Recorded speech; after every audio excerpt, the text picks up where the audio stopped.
안녕하세요. 에델입니다. 오늘 공부할 내용을 살펴보겠습니다.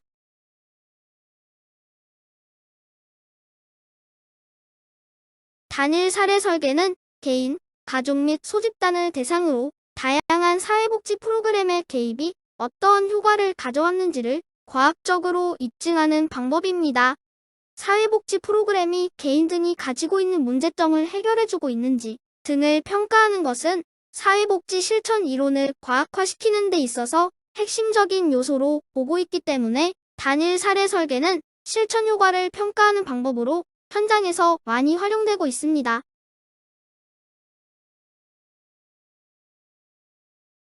두 번째는 통대 집단을 확보하기 어려울 때 사용할 수 있는 설계라는 것입니다.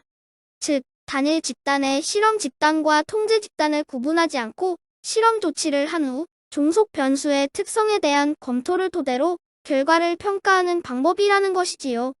이 말이 조금 어렵게 느껴지실 수도 있는데요. 조금 풀어서 설명을 해드리자면 A 프로그램을 실시할 집단과 아닐 집단을 구분하지 않고 하나의 집단에게만 A 프로그램을 실시한다는 것입니다.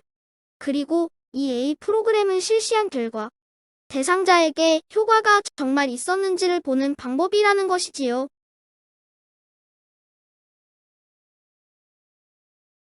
세 번째, 단일 사례 설계는 두 가지의 기본적인 단계로 구성됩니다.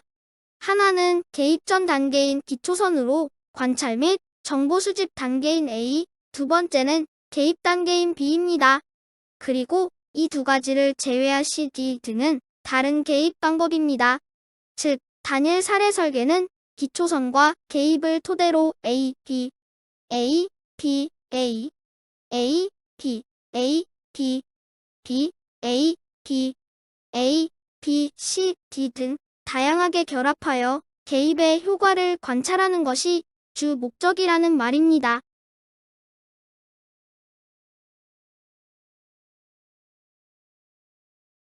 단일 사례 설계 유형에 대해 알아보기 전 앞서 말씀드린 A, 기초선, B, 개입 이 명칭을 꼭 기억해 주시고요. 유형은 큰 틀로 시험에 자주 나오는 내용들을 다뤄보겠습니다. 1번 기본 시간 연속 설계인 A, B 설계 2번 반전 설계로 A, B, A, B 설계 3번 다중 요소 설계 4번 다중 기초선 설계 단어들이 어렵다고 느껴지실 수도 있는데요. 사실은 엄청 간단합니다. 그럼 하나씩 살펴볼까요?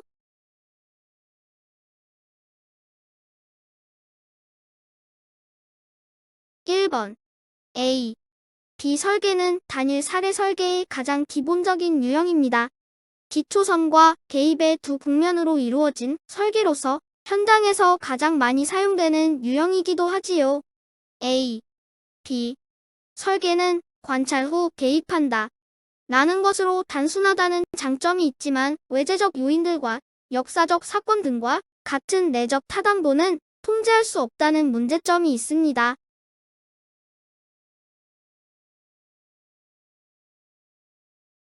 두 번째, A, B, A 설계는 A, B 설계에 개입을 일정 기간 실시하고 나서 개입을 중단한 후 표적 행동을 관찰하는 설계입니다.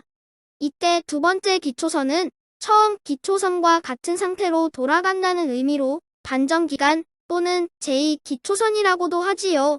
그리고 A, B, A 설계의 경우 한계점으로 윤리적 문제를 들 수 있는데요.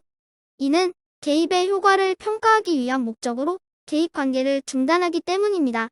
다시 말하면 기초선 단계의 클라이언트의 문제 행동이 다시 악화될 수 있다는 것이지요. 또 하나, 만약 문제 행동이 악화되지 않는다면 개입 이외에 다른 외생적 요인들이 영향을 미친 결과인지 아니면 개입의 효과가 지속적으로 유지되고 있는 것인지 알기 어렵다는 것입니다. 그렇기에 인과적 추론 또한 어렵습니다.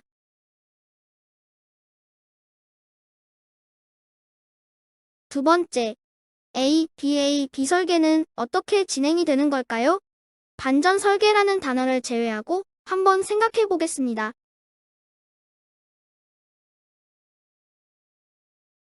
네, 맞습니다. A가 기초선, B가 개입이니까 기초선 이후 개입하고 다시 기초선 후 개입을 한다는 것입니다. 이는 외생 변수를 보다 효과적으로 통제하기 위함으로 철의 반전 설계라고도 합니다. A, B.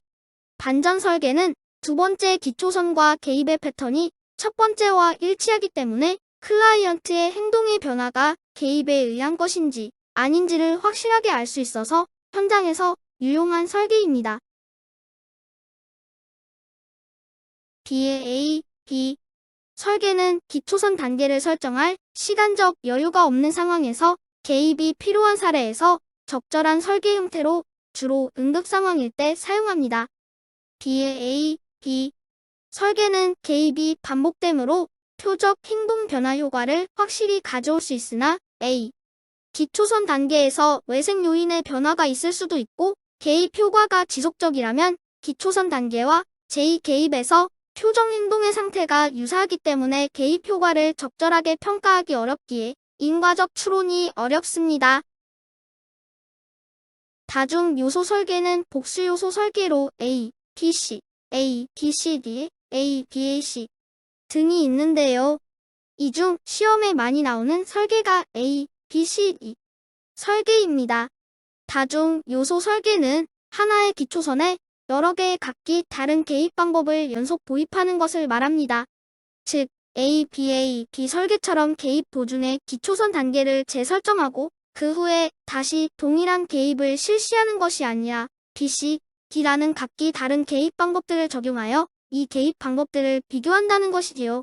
또한 다중 요소 설계는 클라이언트에게 도움이 되지 않는 개입의 경우 수수정이 가능하며 특정한 개입 방법이 실제로 표적 문제에 변화를 가져오는지도 설명할 수 있습니다. 다만 2월 효과와 순서 효과, 우연한 사건 등이 발생할 가능성이 높은데요. 하나씩 살펴보면 2월 효과는 각각의 개입 방법들이 개별적으로 적용되었을 때도 동일한 결과를 가져올 것인지 알 수 없다는 것입니다. 순서 효과는 개입 방법이 B 순서대로 적용되었기 때문에 D 단계의 효과를 나타냈을지도 모른다는 것이며 우연한 사건은 B, D 개입 방법이 실제로 모두 효과가 없지만 D 개입 방법의 개입 직전 또는 개입 과정에서 우연한 외부적 사건 등이 개입되어 효과를 나타냈을 수도 있다는 것입니다.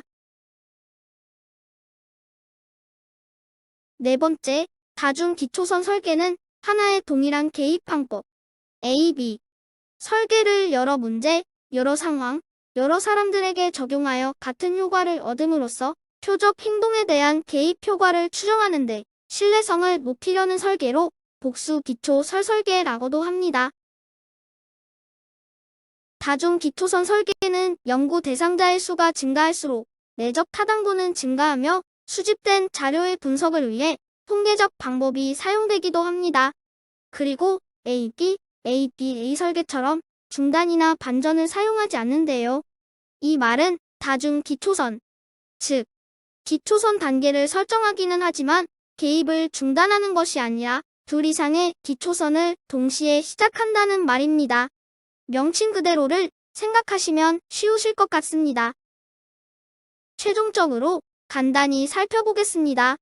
먼저 1번 A, B 설계는 가장 단순한 설계 유형으로 관찰 및 정보 수집 이후 개입하는 설계이며 2번 A, B 설계는 관찰 개입 관찰하는 것으로 개입을 중단한 이후에 관찰하는 것이 윤리적 문제를 야기할 수도 있습니다. 그리고 A, B 설계는 관찰 개입, 제2관찰, 제2개입을 하는 것으로 두 번째 기초선과 개입의 패턴이 첫 번째 기초선과 개입의 패턴과 일치하는 설계입니다. B 설계는 응급시에 주로 사용하는 설계로 개입을 먼저 하고 관찰 및 정보 수집 후 다시 재개입하는 것을 말합니다. 3번 다중 요소 설계는 하나의 기초선을 두고 다양한 개입 방법을 적용하여 비교하는 설계이며 4번 다중 기초선 설계는 방법은 동일한데 기초선을 여러 개를 설계하는 것을 말합니다. 그럼 이제 문제를 풀어볼까요? 문제는 2019년도 사회복지사 1급 기출 41번 문제입니다. 단일 사례 설계 중 다중기초선 설계에 관한 설명으로 옳지 않은 것은 1번 내적 타당도, 저해 요인을 통제하기 위한 주요 수단으로 개입의 철회를 사용한다.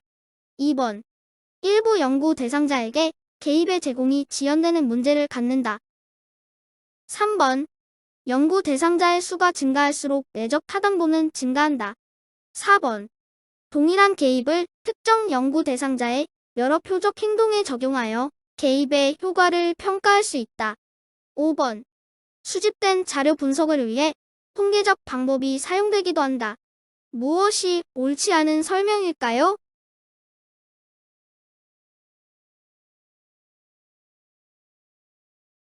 네, 맞습니다. 1번입니다. 다중기초선 설계의 경우 복수기초선 설계로 A, B, A, B, A 설계처럼 중단이나 반전을 사용하지 않는다고 말씀드렸습니다. 다른 선지들은 다중기초선 설계에서 중요한 내용이므로 한 번씩 읽어두시면 좋을 것 같습니다.